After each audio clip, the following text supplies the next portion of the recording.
Assalamualaikum dok. Waalaikumsalam Ibu Ica, silahkan masuk. Silahkan duduk Ibu Ica.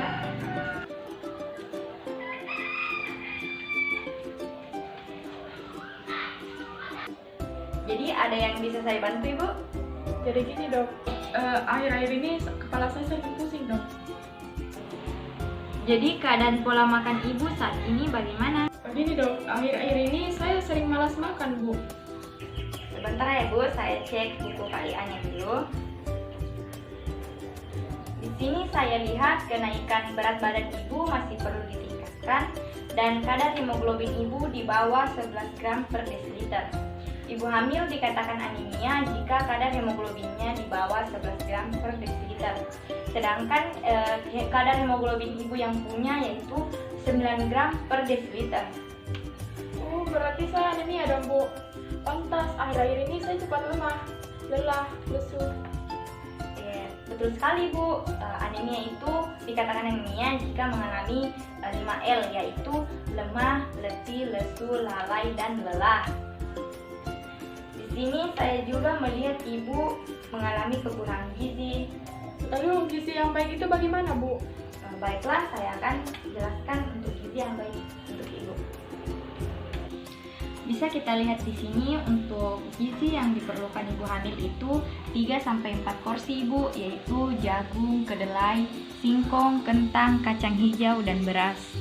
Selanjutnya untuk kalori yang Ibu perlukan itu untuk trimester yang pertama membutuhkan 180 kilokalori, yaitu 60 gram telur rebus dan susu dengan ukuran 300 ml. Untuk trimester 2 dan 3 itu membutuhkan 300 kilokalori, yaitu susu kacang kedelai sebanyak 200 ml dan 1 butir telur rebus. Kalau nggak pakai telur itu nggak apa-apa ya dok? Atau perlu? Sangat diperlukan pakai telur karena memiliki protein yang cukup bagus. Iya. Dan selain dari gizi tersebut, Ibu juga perlu memiliki dukungan dari keluarga seperti suami dan ibu dan semacamnya. Itu saja gizi yang diperlukan oleh Ibu. Saran saya, Ibu lebih baik menjaga pola makan Ibu agar Ibu tidak mengalami anemia. Kalau membersihkan di rumah itu boleh kan dok? Iya boleh banget Ibu, tapi jangan terlalu capek-capek karena akan berdampak pada kandungan Ibu. Berarti kalau yoga? Ya bagus Ibu, karena itu juga akan memperlancar pernapasan pada janinnya dan pernapasan Ibu. Iya baik dok. Untuk memperlancar pernapasan Ibu dan janinnya, kita akan mempraktikkan Boleh dok. senam Praktis ya? Ya boleh.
Bagaimana perasaan Ibu setelah melakukan yoga atau senam hamil ini? Alhamdulillah kepala saya agak udah gimana gitu, nggak sakit lagi, kayak nggak lelah. Udah berhenti lelah ya. Jadi yoga itu yang tadi Ibu contohkan itu yang bisa saya lakukan di rumah ya? Ya, lebih baik melakukan di rumah tapi jangan terlalu capek-capek karena nanti akan berdampak sama kandungan ibu. Oh iya. Jadi ini saja ya dok? Ya, misalnya untuk gizinya tadi yang sudah saya jelaskan, jaga ya pola makannya dan memakan yang makanan-makanan yang bergizi yang sudah tadi saya jelaskan, yang mengandung protein, nutrisi yang baik. Oh iya, baik dok. Terima kasih dok atas Ya, ilmunya yang sama-sama. bermanfaat. Iya, Sama-sama. terima kasih, dok. Jika mengalami apa-apa pada kandungannya atau mengalami kontraksi, silakan kembali ke rumah bidan Iya, kami. iya baik dok. Terima kasih dok. Sama-sama. Assalamualaikum warahmatullahi wabarakatuh. Perkenalkan, nama saya Sri Nur Mawadda dari kelas 02 PKK dari kelompok 3. Hari ini saya akan memaparkan materi tentang kebutuhan dasar ibu hamil. Menurut Prawiroharjo, kebutuhan dasar ibu hamil terdiri dari yang pertama, oksigen. Kebutuhan oksigen adalah hal yang utama bagi manusia, termasuk ibu hamil. Berbagai gangguan pernafasan bisa terjadi pada saat ibu hamil, sehingga akan mengganggu pemenuhan kebutuhan oksigen pada ibu, akan berpengaruh pada bayi yang dikandung. Untuk mencegah hal tersebut dan dapat memenuhi kebutuhan oksigen, maka ibu hamil perlu yang pertama, latihan napas melalui senam hamil. Yang kedua, tidur dengan bantal yang lebih tinggi.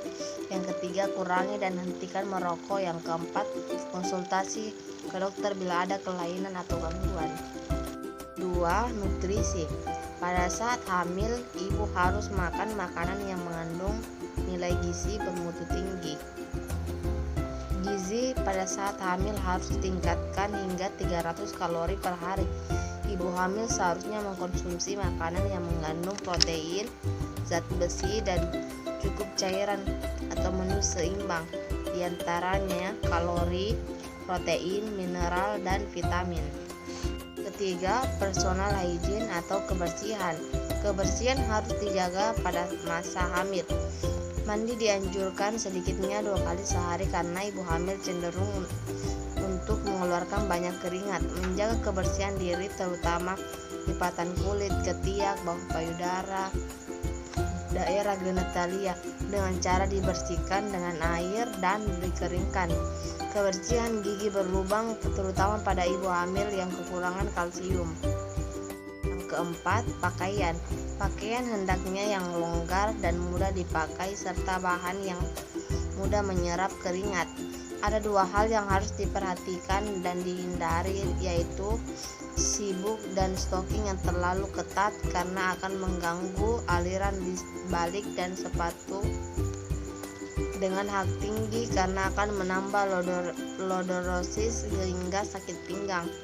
Payudara perlu ditopang dengan BH yang memadai untuk mengurangi rasa tidak enak karena pembesaran payudara. Yang terakhir, istirahat atau tidur.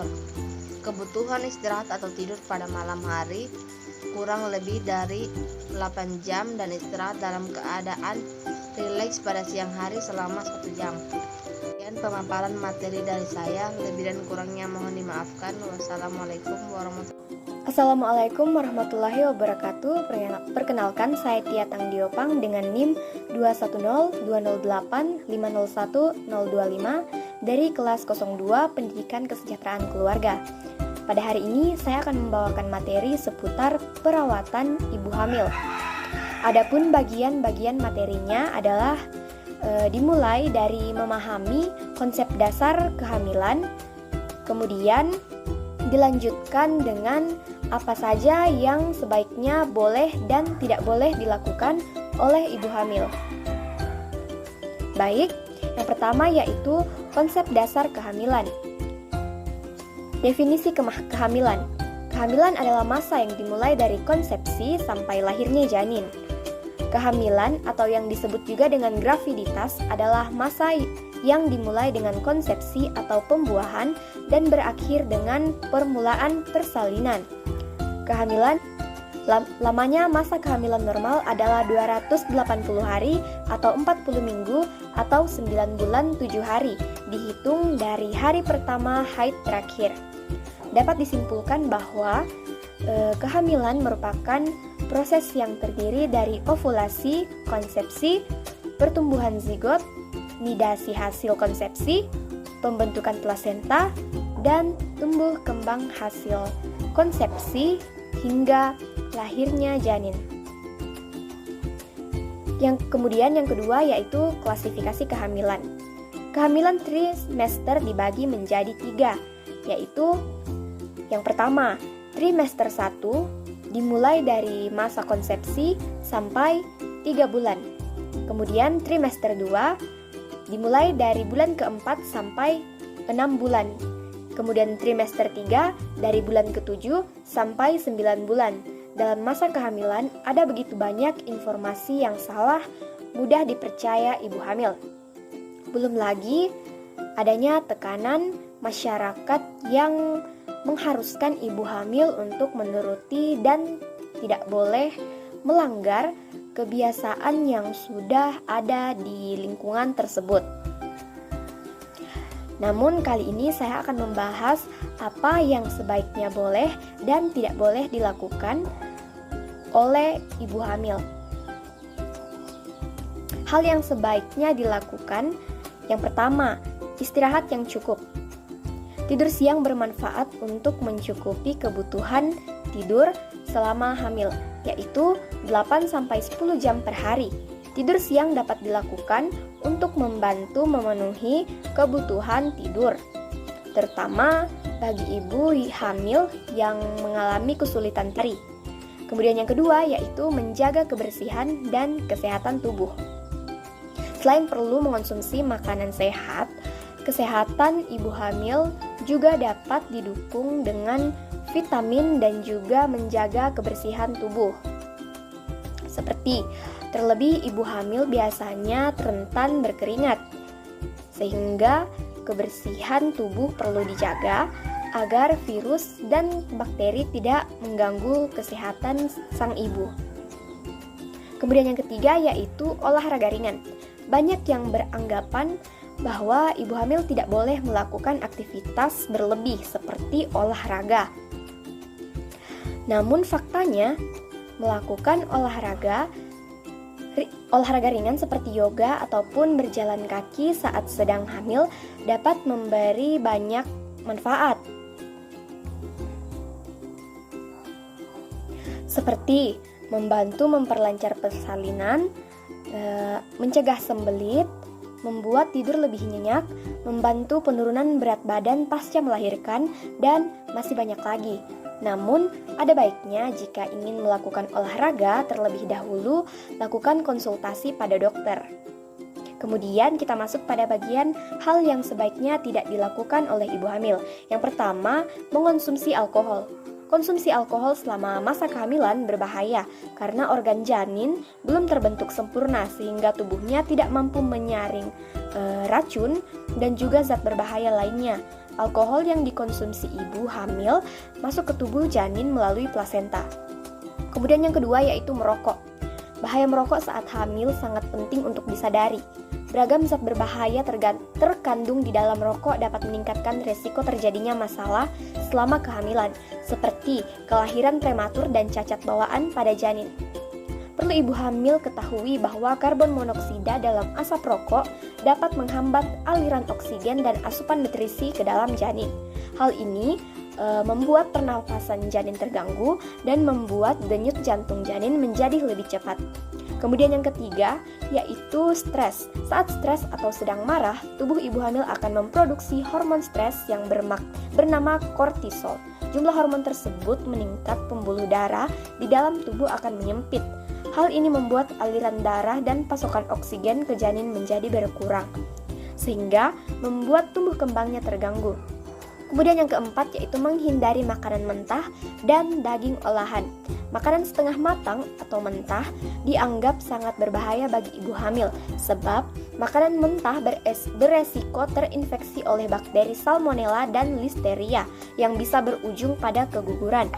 Tak hanya itu, makanan setengah matang juga akan mengandung parasit seperti Toxoplasma gondii, Menurut Dr. Merhi, alasan utama daging olahan tak boleh dikonsumsi oleh ibu hamil karena mengandung bakteri seperti Listeria, Salmonella, dan Toxoplasma. Kandungan itu biasanya berbahaya bagi bayi juga ibunya. Selain itu, daging olahan juga biasanya mengandung pewarna seperti MSG yang tinggi sehingga tidak baik untuk kesehatan janin. Baiklah, sekian yang dapat saya sampaikan, kiranya dapat bermanfaat dan menjadi pelajaran bagi saya sendiri maupun bagi para pendengar. Lebih dan kurangnya saya ucapkan terima kasih.